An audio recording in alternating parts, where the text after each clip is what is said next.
জয় শ্রীরাম। আমার ইচ্ছা করে না। জয় শ্রীরাম বলতে বলে রাজুদার একদম বলতে ইচ্ছা করে না, কিন্তু এদিকে জয় বাংলা বলতে বলো। জয় বাংলা, জয় মামাটি মানুষ, জয় মমতা ব্যানার্জি।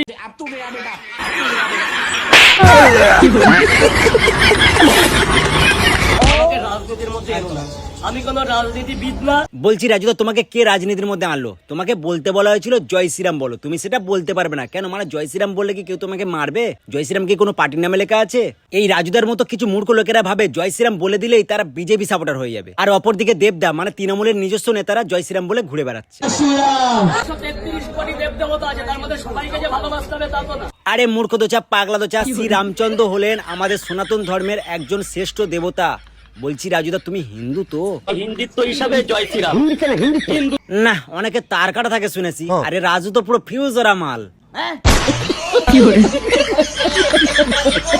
কিন্তু এখন খাচ্ছে মাছ, আর এই মাছেরই এখন ভাজা হবে।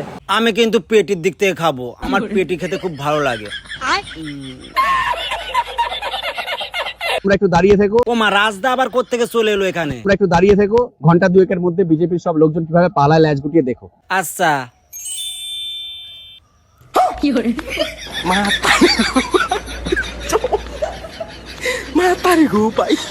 হ্যাঁ মা, এটা কি হলো?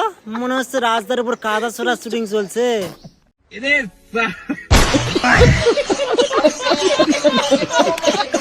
একদিকে ফুলই একদিকে ইলিশ। আর এইসব খেয়ে খেয়ে তুমি মারা হচ্ছে একটা বালিশ।